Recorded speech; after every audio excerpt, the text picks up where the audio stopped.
back to another episode of the MindCep Podcast. This is your host, Alex Muir, helping you flex your mind, body, and soul. Today's episode 82, we're going to be speaking with Chad Price.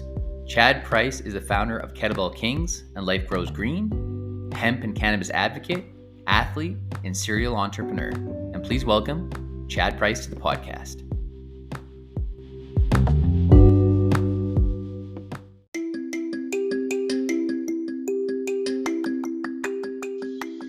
And this episode is brought to you by RadioGuestList.com, the #1 free radio guest, podcast, and talk show guest expert interview booking service on the internet.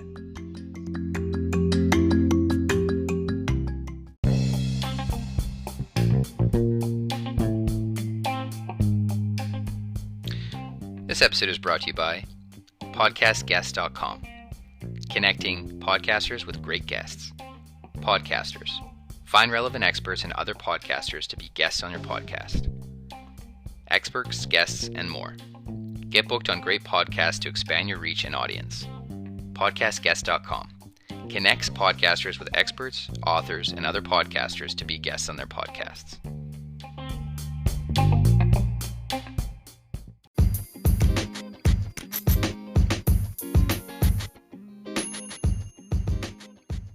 Are you ready to take your mind and body to the next level? Look no further than MindCep, the podcast that's all about unlocking your true potential. And now, we've teamed up with a brand that's as dedicated to recovery as we are. Introducing NerdCover Ice Bath. Hey there, podcast listeners. It's your host Alex here, and I've got some exciting news for you. If you're looking to supercharge your recovery after those intense workouts, or just want to experience the incredible benefits of cold therapy, NerdCover is your ultimate solution.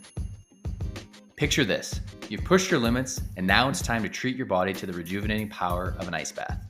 NerdCover Ice Bath offers a range of top quality products designed to help you bounce back faster and stronger. From their innovative ice bathtubs to their specially formulated recovery accessories, NerdCover has it all. But wait, there's more. As a valued listener of MindCep, you're in for a treat. When you use my exclusive discount code Alex36631 at checkout, you'll get a fantastic 20% off on any NerdCover product purchased through my affiliate link. That's right, 20% discount to elevate your recovery game. So, whether you're an athlete aiming for peak performance or someone who simply wants to feel invigorated every day, NerdCover Ice Bath is your ticket to unparalleled recovery. Don't miss out on this incredible opportunity to invest in your well-being. Remember, it's not just an ice bath, it's a lifestyle upgrade. Head over to our affiliate link to explore the NerdCover range and embrace the power of recovery like never before. Don't forget to use code Alex36631 for that exclusive 20% discount. Thank you for supporting MindCep and taking this exciting journey with us. Here's to unlocking your potential and recovering the NerdCover way. MindCep and NerdCover, because your mind and body deserve the best. Start your journey today.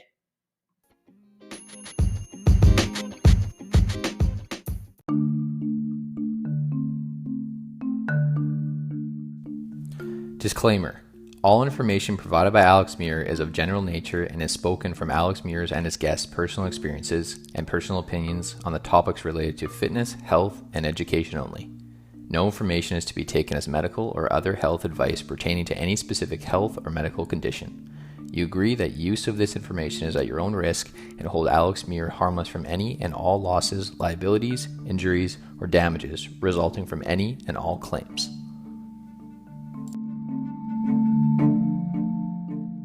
We're live. Welcome to the MindCep Podcast. This is your host, Alex Muir, helping you flex your mind, body, and soul. Today's episode 82, we're going to be speaking with my special guest, Chad Price. Chad is the founder of Kettlebell Kings and Life Grows Green, hemp and cannabis advocate, athlete, serial entrepreneur, and most recently, author of the book Preparing for Battle, which had just got released this past Wednesday, August 23rd. So Chad, happy to have you on the MindCep Podcast today. Super pumped for this interview. I've been really jazzed up about it, and you got such a diverse background, and you bring a lot of breadth of experience, and I know a lot of my listeners would be like ecstatic to be able to listen to what you have to say. So welcome. Thank you for having me, and very nice meeting you. Yeah, absolutely, yeah. Very excited that we're doing a video because this is you're my first video podcast, and the only reason I haven't done it sooner is because I was just worried about, quality and all that kind of stuff. Because I always want to make sure production value. I'm always bringing the best production value to the table, for all the interviews. But people are asking consistently, they want video, right? And it just creates that way better engagement, better experience, right, for the listener. And so then they really get to feel like they're here with us, right? So 100%. Yeah. So one thing I want to start off by asking about was you got a lot of strengths coming from your athletic background. And the strengths from your athletic background have been like very tailored to your business acumen that you've developed, or they've translated very well to the business side of things, right? Going from an athlete or a student athlete in college, in football for Rice University, and then you're done that, and then you're like, okay, I would like to, or you're in corporate America. I read that you were working with TransCanada for a while, and then you're like, you know what, this isn't the path. I don't want to follow the typical go to college, get good grades, do well in college, go to the corporate America route. This didn't feel right to me. So you went a different route, and you're like, I want to start my own fitness company. So tell us a little bit about that and how kind of that thought came about, because, with your athletic background. And Sure. I mean, I think, growing up, I always knew I wanted to kind of run or be a part of a larger operation. So whether I started that from scratch myself, or, whether I kind of worked myself up or worked my way up the chain, if you will, to an organization that I thought was, let's say forward thinking or progressive type of organization. After graduating from college, I think just like anybody else, you start looking for what do you want to do, what field or job you're going to have long term. And, I don't think I necessarily know it all. I have some hunches, and I'm one of the types of people that I don't really mind trying out new things or new jobs. So it's very easy for me just to, try out a new thing or try out a new job. And then if that doesn't work, that's just, plan A moves to plan B and plan B moves to plan C type of a situation for me. So even when I was at TransCanada and really kind of working my way up the corporate ladder, I knew that I always, if I wanted to start my own company, I had to kind of make a formal decision to do so. So, working my way up through TransCanada kind of helped me make that decision long term, because at that point I'd kind of seen what it was like to be in that space. I worked there for 3 years, and I got to know everybody that, I would eventually work into their roles and things like that. So it was something that if I wanted to come back to, I could. And if I wanted to start my own company, it was kind of time to jump, if you will, to really go for it. Right on. And I read that I just want to make sure I got the timelines correct. So you started ruminating on the idea for Kettlebell Kings while in college. Were you also working in TransCanada while you were in college, or was that after college?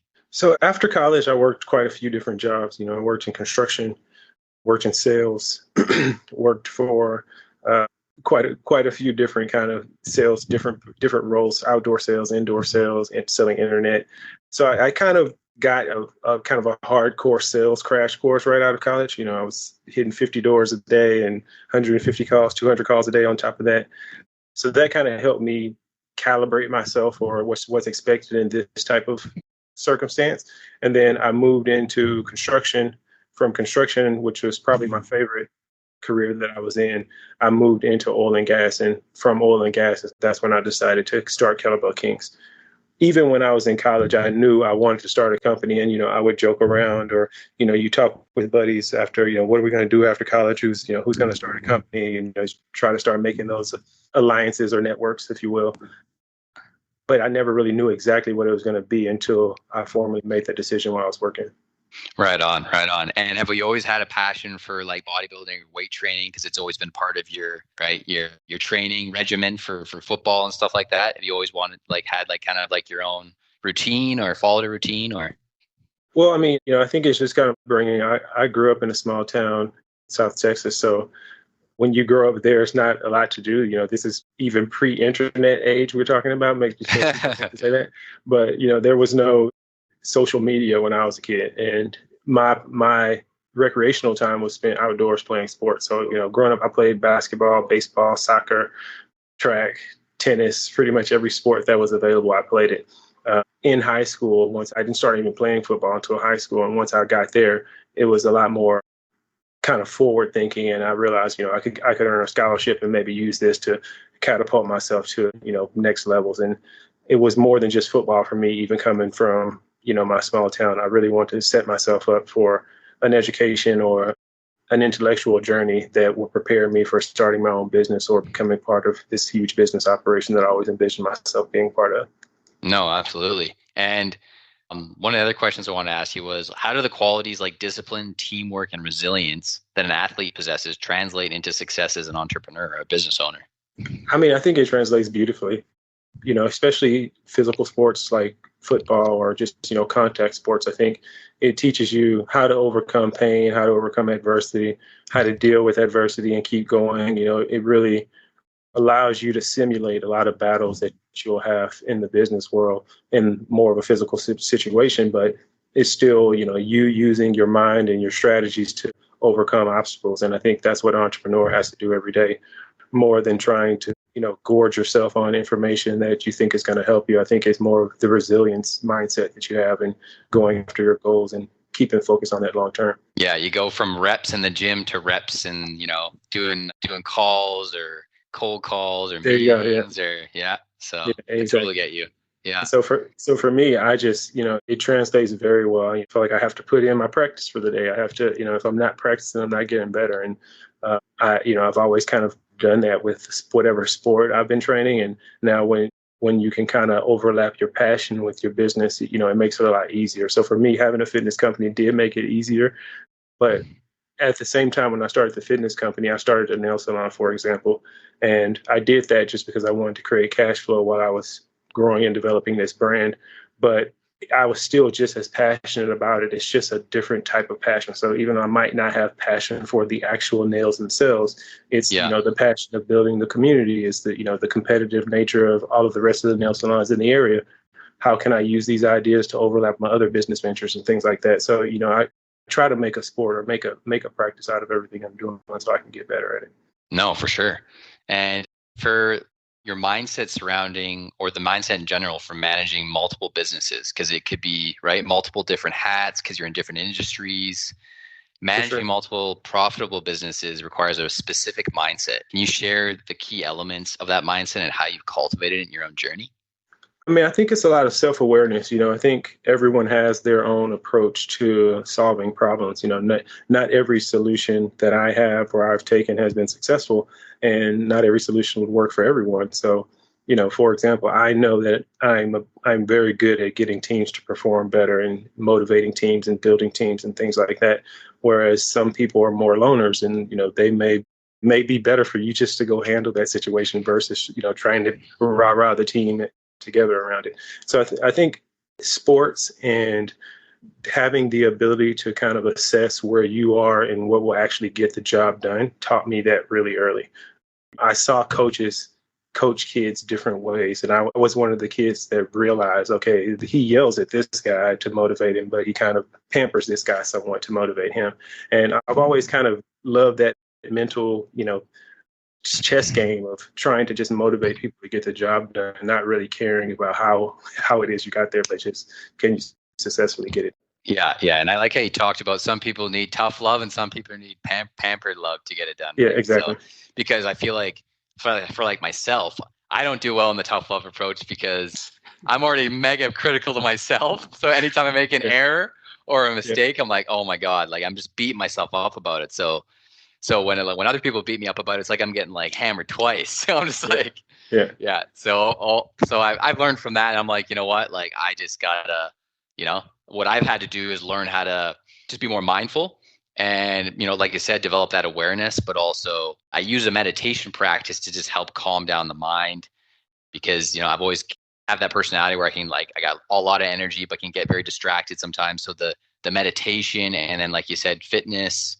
training, having a routine, and this most recently ice baths. Actually, I've been doing that, and that's helped a ton with just focus and just sticking on one thing at a time, right, each day. So yeah, I mean, I like you said, how basically when you're trying to overcome any type of obstacle, going to kind of get beat up, or you're going to kind of have to go through some type of adversity. So, talking to some people sternly may work. Even if you think you need a stern talking, sometimes you just need someone to pamper you. And I think that those different subtleties and understanding that, and having an awareness that you're going to be there for the long run, you're there to get the job done. I think the team sees that once you do that kind of over and over. And when you come from a sports background, you've gotten to do that so many times with so many different teams and so many different personality types that it comes easier for you. And I think some people struggle out of the gate with entrepreneurship because it's just like a battle every day. And it does get kind of demoralizing when you're just getting punched from left and right, and you don't know where it'll come from tomorrow. Yeah, you need a lot of physical and mental stamina, but the physical stamina that you've built in the gym has also built mental stamina. So you built up both. So when you start as an entrepreneur and you've already built that foundation as an athlete, you're coming in with a very high level of reserve for energy, because as an entrepreneur, you need a lot of energy, right? And 100%. If you don't have a lot of energy, you need to find other ways to get it, right? So dealing with it. I was going to say, dealing with the different personality types and things like that, even in sports, I tell people all the time that I had, 100 teammates. I didn't like them all, but you learn to put those things aside in favor of a greater good, basically. And doing that kind of stuff, demonstrating that type of resilience in front of people who maybe didn't come from that background in the business world is kind of what helped me so far.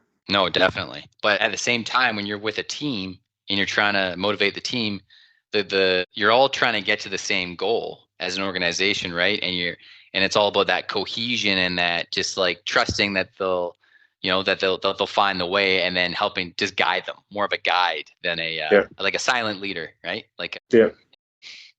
And what strategies do you employ to ensure efficient management and growth across the different businesses simultaneously? I think that comes naturally for me as well. As I'm never satisfied. So, I look at a business as a growing organism. I don't think my 1-year-old business should be the same size as my 2-year-old business, my 3-year-old business, et cetera. So any business that I have, that's the mindset that I go into it. The only way I would ever even think about, having some type of plateaued mindset is, I think, if we were just the biggest name brand completely taking over our market share of some industry. But if you're not there, I think there's always room for improvement, always room for growth. So I just take that mindset, and I know every day we're going to get better. It doesn't matter if I thought we were perfect last year, we're going to get better this year. No, definitely. And for practical application, or like ways that you learn to get better and find like those ways to improve daily, what are some of the modalities that you use? Do you read a lot of books? Do you listen to podcasts, audiobooks, or are you more of a person that likes to go to the physical, like seminars or workshops? Or I think all of the above. I think you educate yourself today, especially in today's world. Education's everywhere. You can Google so many things that you would think that, how is this information just so freely available? But it is there. And so I think just having a learning mindset, I've always tried to get my companies to really kind of believe in automation and digital tools. So always trying to see how to analyze the data that I'm receiving, and try to turn things into A/B tests so that we can test and improve. And literally just, I think once you have that mindset throughout the company, where every building block is just another testing point and another A/B test, it's almost impossible not to get better. It's just a matter of talking about how much better did we get this week versus last week. No, definitely. And being a minority-owned business owner, like you said, when you started Kettlebell Kings, it's like basically you and 2 of your college buddies, right? There's just 3 of you. So talk about the challenges about starting that business, minority-owned, part of the BIPOC community, like trying to get funding, trying to get, just like people like, hey, like I want like getting people, getting collaborators, people in your network, building that network up to get people behind your brand and your idea. What did it take to get like, doing the door knocking, the calls, like to start building up that network with like starting from scratch? Well, when we started this, what we called kind of our alliance between the 3 of us to start a company, we didn't know exactly what that company was going to be. So we were just, I was very adamant about, this is a council approach, we'll make decisions fast. We're going to be faster and more nimble than our competitors, then that's what will give us the competitive edge. 3 minds against every other one-minded operation type of deal. And that led to us researching and kind of going down the road of kettlebell. So all of us were on our own kind of personal journeys after college to figure out what type of health and wellness routines we wanted. And kettlebells was something that I had never worked with, and neither of my partners had either. And at the time, there was really no, let's say, lifestyle brand associated with kettlebells. Rogue had kettlebells, but it was a byproduct of their CrossFit initiatives more than kind of the centerpiece. And so we noticed once we started kind of using the tool and researching the tool that hey, there's some extreme benefit from this. And I think from a functional standpoint, it does most people a lot better. If you don't want to be a bodybuilder, then kettlebells can do a lot more for you, I think, in a limited amount of time, a more efficient type of workout to translate to functionality and overall fitness, I think. But in doing that just kind of sparked our own kind of self-learning journey where we were like, hey, no one's doing this. We don't know much about it, but we're really interested in it. And, let's form a company around it. And we wanted to be the most credible people in our space. So we made alliances with everyone that we could in terms of who are the credible people that are traveling to events, who are, the coaches that are coaching those, what type of organization supporting these things. And we tried to give as much support and free equipment, and we would physically go there and buy prizes and things like that. And I think showing that ground level support from the beginning is really what kind of gave us that spark. Right on. Yeah. So it's like, just like basically asking for help and then continuing to ask for help and continue to just find the people that are the center, that will later be the centerpieces for your organization. That's awesome. And not only just that, but we knew that there was no one that was, we wanted to kind of be the ESPN of the kettlebell world as well. So when you think about where do people go to find content, and when it comes to kettlebells, there was no central location. And so we thought we could take that space and own that space and kind of become synonymous with kettlebell news and information, as well as having the physical product. So we wanted to bring every kettlebell enthusiast organization to one platform to discuss and exchange ideas. And then we would monitor and kind of aggregate all of that content to make it more palatable or more digestible for the common person to bring them along the road to purchase the equipment. I love the shape of the kettlebell. This just looks ginormous. And I love the logo too. I looked it up like the other day. I was like, oh my God, this is like badass. Like right on the card, right? Like on the right, like King of Hearts or King of Spades, or it looks exactly the same. It's so cool. Yeah, no, when we first saw the logo, we were like, okay, people are going to like this. This is exactly, the type of lifestyle brand people can wear on clothes and things like that. Yeah. And I think that kind of stuff really was picked up really quickly by the community. Everyone liked the idea of having, royal grade equipment, premium equipment that was, fit for a king or queen or fit for royalty.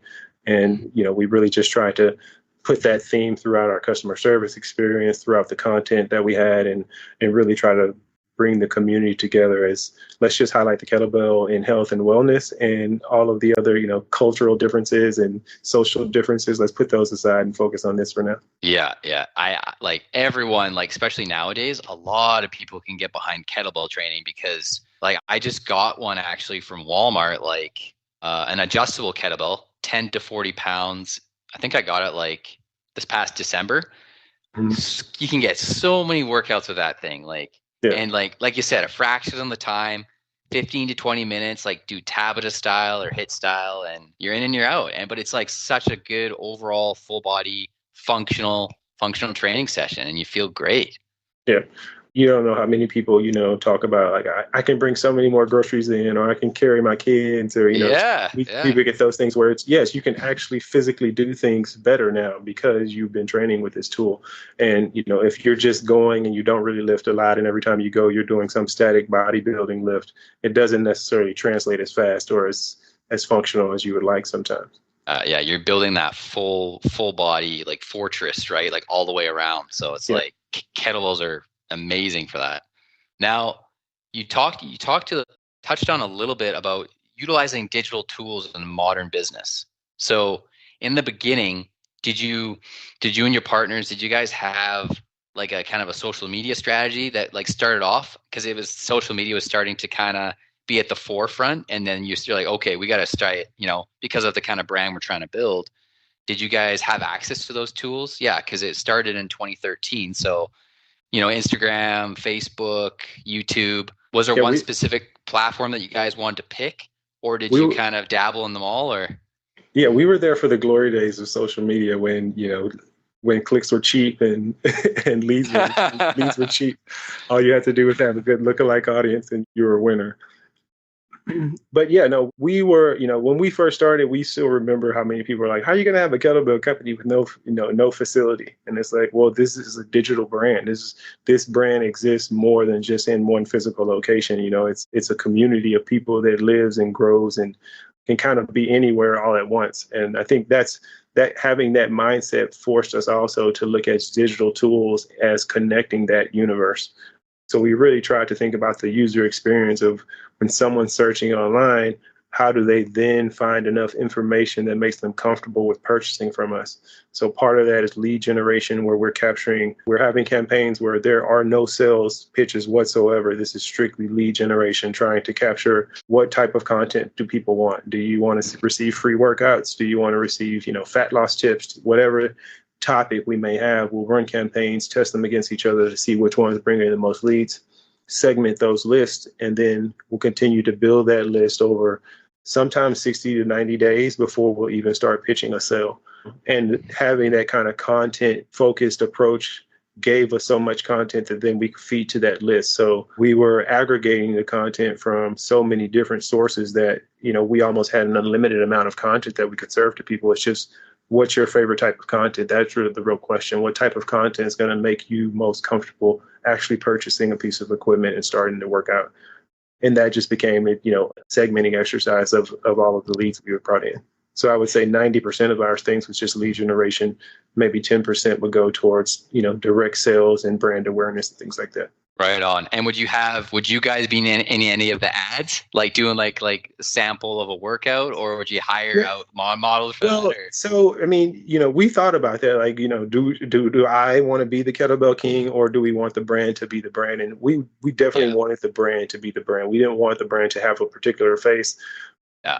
If we had trainers, we wanted to have an alliance of trainers, maybe one lead trainer at a time. As that trainer leaves, he's basically bringing up another. He's the sensei, if you will, to the next kettlebell instructor. But we always wanted that to be the approach. So in every single piece of advertisement, I or my partners were in it when we first started, because we couldn't afford to hire anybody. So yes, I was in tons of advertising. Did people know I was the owner? No, I was just doing push-ups, doing a kettlebell swing in the background. And, we did that kind of stuff for the first 3 to 4 years. We didn't pay ourselves from the company. I tell people all the time, one of, I think, the quote unquote mistakes we made is we'd never really took on an investment. So we bootstrapped everything. Started with just our savings accounts. Three of us put in what we had in our savings accounts and just kept flipping that over and over. And that's a long grind, especially if you're not paying yourself and kind of putting in all those hours. We obviously made it, and it came out good in the end. And we learned a lot doing it, like quote unquote the hard way. But if I could go back and do it, I probably would take on a little investment and accelerate some of the sticking points we may have had because of the financial restrictions. Yeah. But again, you don't know what's gonna hit until you're doing the grind, right? And it's hard to see the grass grow when you're so close to it and you're there every single day. And I think it takes milestones or big deals. So like when we first got into Lifetime Fitness or 24-hour fitness, these type of milestone moments really allowed us to say, okay, well, how can we now position this large amount of capital or these large deals to really catapult the company or really to put us in a better position as owners or whatever those kind of initiatives may have been. Yeah, no, like crazy. And let's also talk about your Life Goes Green. Is it Life Grows Green? Like the hemp and CBD company. So that started in 2019. That's been what, 4 years? Yeah. For 4 years. It was established in 2019. Obviously, that's right before COVID. So COVID put a dampener on a lot of the things that we're doing. I was kind of in a holding pattern. So we had basically operations that were going to be starting that we had to kind of put on hold.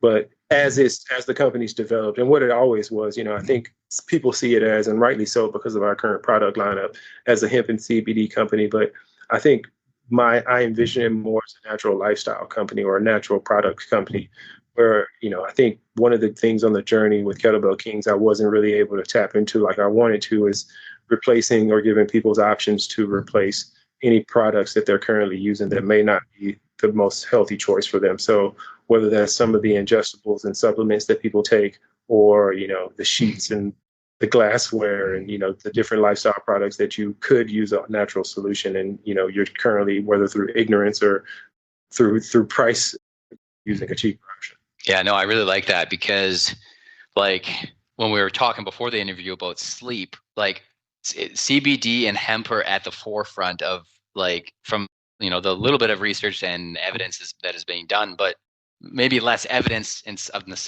like lots of science, not a ton of evidence, but lots of results though. People are getting the results. They're improving their sleep. They're improving their anxiety. They're like lowering depression, like all these things. Right. And that's why I'm like so drawn to it, because I've always been someone that's kind of, very high energy, but I can take on stress easy. I can get anxious easy. I've learned how to manage it much better because I've, always had a fitness routine and, in the last few years, like 2017 until now. So 6 years meditation practice, been really delving into that, and it's helped a lot. But also like supplements, like you said, right? Making sure I have like a good lineup of supplements, right? Like supplemental to what I'm already doing that's working, right? Making sure I get good sleep, good exercise routine, diet, right? Like I know it's talked about a lot, but diet is and sleep and exercise, they're cross those things off your list. And you execute on those and you do them daily, like they make the rest of your day so much easier if you've got that like kind of more regimented, right? Routinized. For sure. But yeah, like let's talk about like some of the products that you offer for your Life Grows Green, like the hemp and the CBD. I was taking a look earlier. You guys have like tinctures, creams, the CBD oils for pets, and then capsules. I haven't seen much of that because I'm in Canada. I haven't seen much of the CBDs and capsules. I've seen a little bit, but you guys have a pretty high dosage, which is pretty awesome. And then what would you say is like the best dosage for like if you're trying to like I don't know, like an hour before bed, right? You want to like really chill out. You want to relax.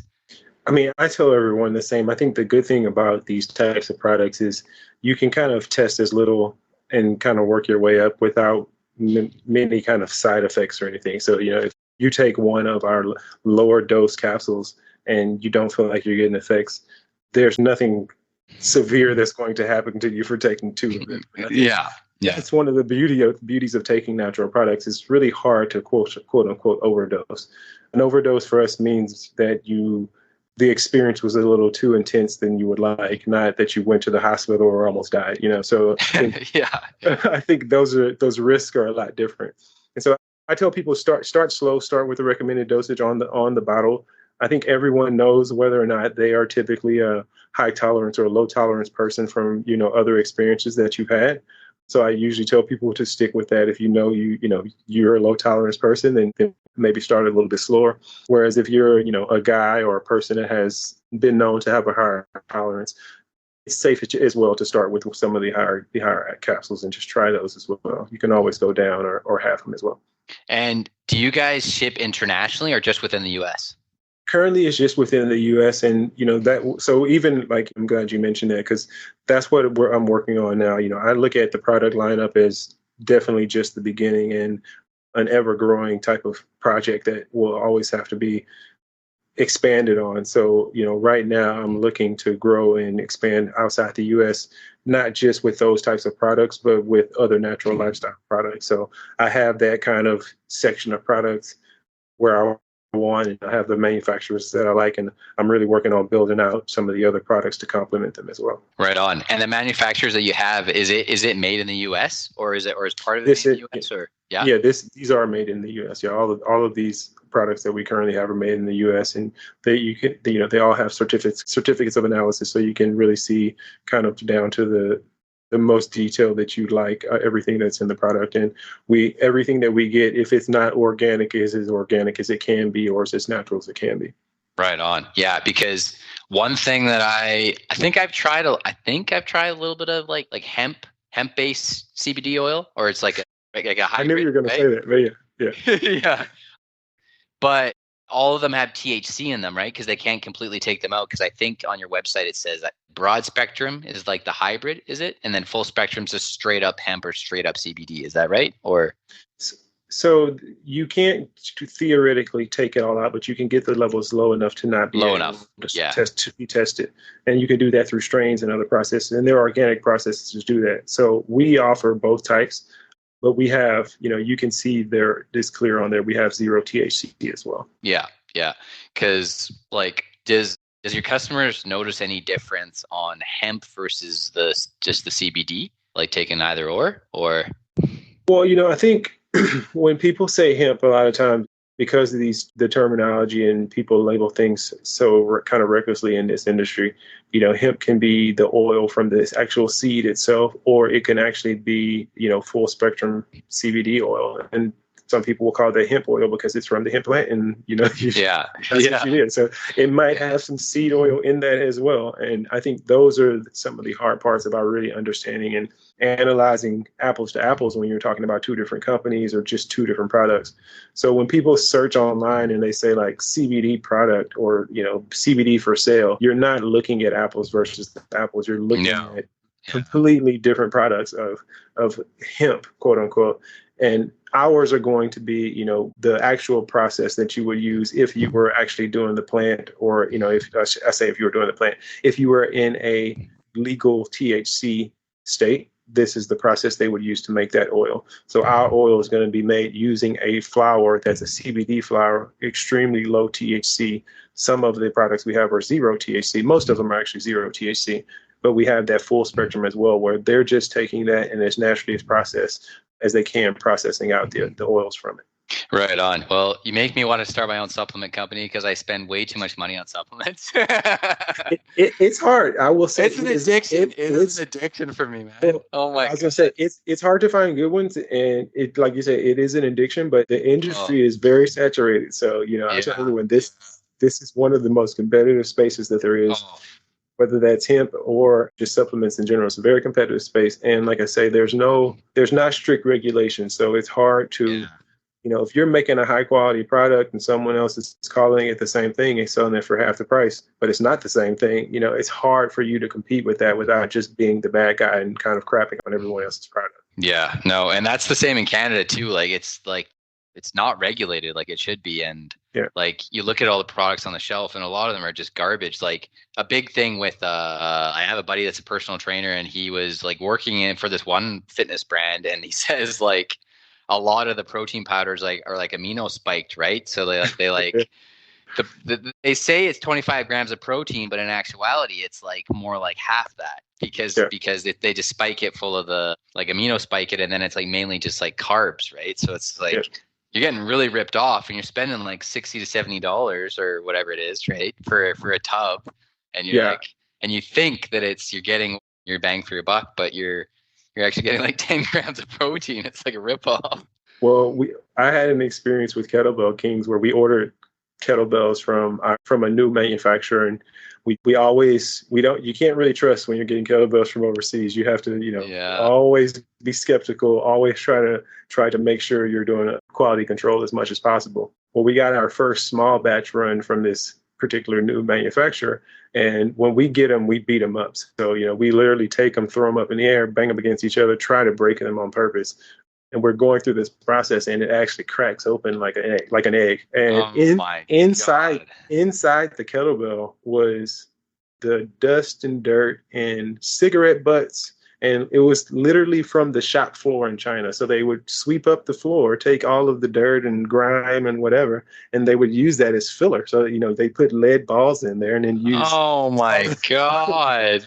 What the heck? And I was like, who would do this? What individual would actually say, yes, I'm going to scoop up this and put it inside of this and then sell it to someone. And from that day forth, I just was like, okay, you cannot trust manufacturers. they will put sawdust. So, some people, they think they're eating a great supplement, but it's like, no, you're eating like the scraps Sawdust. the hooves from some local farm that they couldn't do anything with the scraps or whatever. But My goodness. it's the world we live in. Yeah. Holy smokes. The Wild West, eh? Yeah. Well, I think that covers all of my questions. Yeah, like we've covered it. We've covered like literally all the questions that I had down. I think that's everything. And then the last question. We got your book, Preparing for Battle, that just came out this past Wednesday, August 23rd. Like, great title. When did you start thinking about writing a book? Or have you always wanted to write a book? And why the name Preparing for Battle? Good question. I mean, I always wanted to write a book. I think I read a lot of books growing up. I was one of those super nerds that wanted to get as many points as I could from like Accelerated Reader when I was little. And so I literally, I tell people all the time, I probably read more books by the time I was 10 than most people read in their lifetime. But so I've always kind of had that passion, like, hey, I should have a book at some point, but I didn't know really what it would be about. And I didn't think necessarily I had the qualifications just to be an author. But with the sale of the company and kind of closing that chapter of the journey and starting another one, I think it was a good time for me to put my ideas down on paper.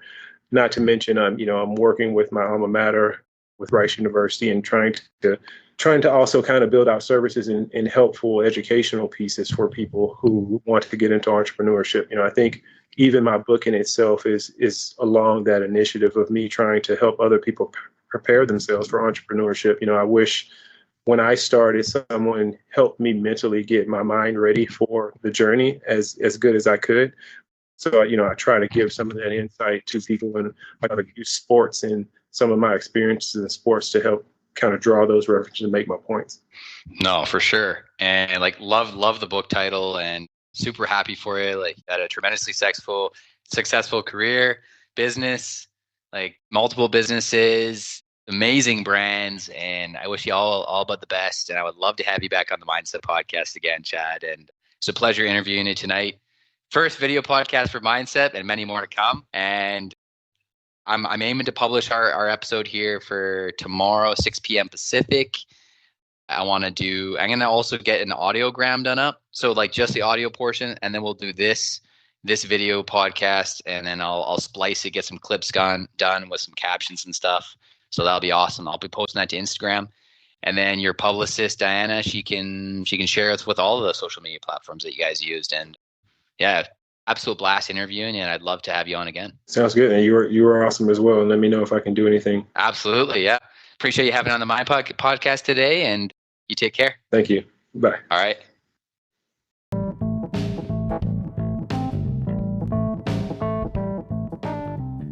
MindCep mission. MindCep's mission is to empower 30+ million listeners worldwide to achieve optimal mental and physical health through engaging podcasts, inspiring positive change for future generations.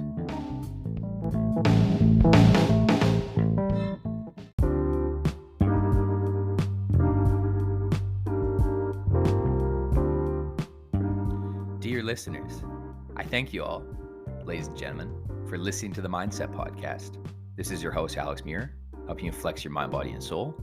And I just want to start off by saying, I appreciate you. I appreciate you listening to this podcast. I appreciate your feedback on my episodes and following the show. And I would like your feedback as well in the form of a short rating and review on Apple Podcasts.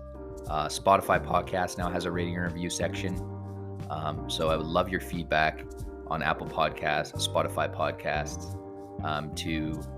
to help me attract great guests and to help me further the show and develop the show and improve the show. So hopefully you guys all enjoyed this episode. And again, you can reach out to me to give additional feedback on my blog. That's alexandermuir.com/blog. You can reach out to me on through my Instagram, through Facebook. All my links are in the show notes. And again, I appreciate you and thank you all for listening.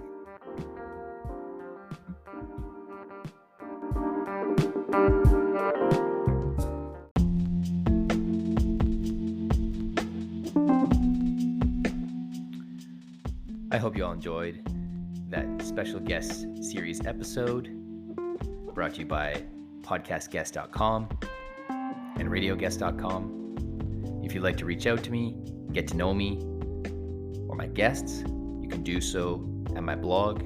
That's alexandermuir.com. That's ALEX, Amazon Mike, UIR.com. And then you go under my blog section, and it has all my recent podcast episodes and prior episodes with my guests. And if you'd like to reach out to me on another platform, I'm also on Instagram, Facebook. You can DM me on Facebook or on Instagram, and you can leave a short review if you enjoy the episodes.